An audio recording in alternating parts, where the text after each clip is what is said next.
महाभारत काल में अर्जुन के पास थे कई घातक हथियार, एक तो सीधे यमराज ने ही दिया। महाभारत का युद्ध मानव जाति के इतिहास में सबसे बड़ा युद्ध माना जाता है। इस लड़ाई में शूरवीरों ने कई प्रकार के अस्त्र शस्त्र का उपयोग किया था। कहते हैं प्राचीन काल के ये विध्वंसकारी हथियार एक ही वार में पृथ्वी पर प्रलय लाने की क्षमता रखते थे। आइए जानते हैं महाभारत युद्ध के दौरान किन भगवान कृष्ण के अनन्य भक्त और सखा अर्जुन के पास कौन कौन से अस्त्र थे। महाभारत के युद्ध में अगर अर्जुन न होते तो शायद इतिहास की ये सबसे भयानक लड़ाई जीतना पांडवों के लिए आसान नहीं होता। हम ऐसा इसलिए कह रहे हैं क्योंकि माना जाता है कि अर्जुन के पास जो दिव्यास्त्र थे वो पूरे युद्ध में मौजूद रहे कुछ चुनिंदा योद्धाओं के पास ही थे। पुराणों के अनुसार जिन हथियारों को मंत्रों के जरिए दूर से दुश्मन पर हमला किया जाता है वह अस्त्र कहलाते हैं। ये अग्नि, गैस, विद्युत तथा यांत्रिक उपायों से संचालित होते थे। गरुड़ास्त्र, आग्नेयास्त्र, ब्रह्मास्त्र, पाशुपतास्त्र, महादेव का त्रिशूल, भगवान विष्णु का सुदर्शन चक्र आदि अस्त्र की श्रेणी में आते हैं। वहीं जो हथियार हाथों से चलाए जाते हैं, यानी कि जिसे हाथ में पकड़कर शत्रु पर प्रहार किया जाता है वह शस्त्र कहलाते हैं। तलवार, गदा, परशु, भाला आदि शस्त्र के अंतर्गत आते हैं। अगर आपने महाभारत की पौराणिक कहानियों को ध्यान से पढ़ा होगा तो आप इस युद्ध के बारे में बहुत सी बातें जानते होंगे।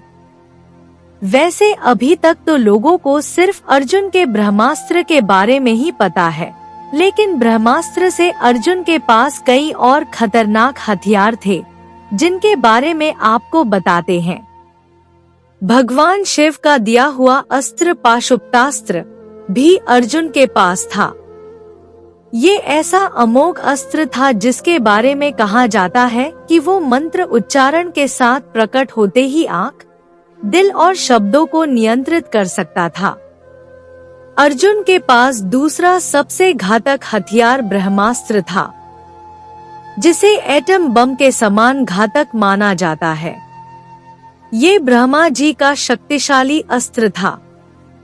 कहते हैं कि महाभारत में अर्जुन, कर्ण, श्री कृष्ण, युधिष्ठिर, अश्वत्थामा और द्रोणाचार्य ब्रह्मास्त्र चलाने का ज्ञान रखते थे।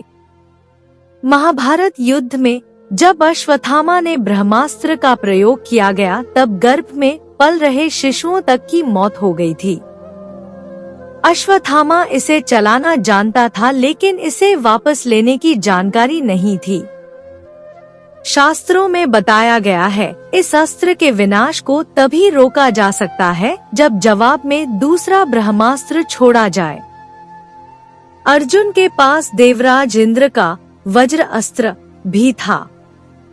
देवताओं के राजा इंद्र ने अर्जुन की तपस्या से प्रसन्न होकर उन्हें महेंद्र अस्त्र और शक्ति अस्त्र भी दिया था।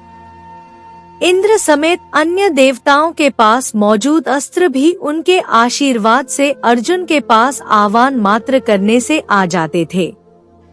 महाभारत युद्ध में शामिल सभी योद्धाओं में से यमदंड नाम के अस्त्र का ज्ञान सिर्फ अर्जुन के पास था। कहा जाता है कि मृत्यु के देवता यमराज ने अर्जुन को खुद ये अस्त्र दिया था। इस अस्त्र का प्रयोग तभी किया जाता है जब योद्धा के पास और कोई चारा न बचे।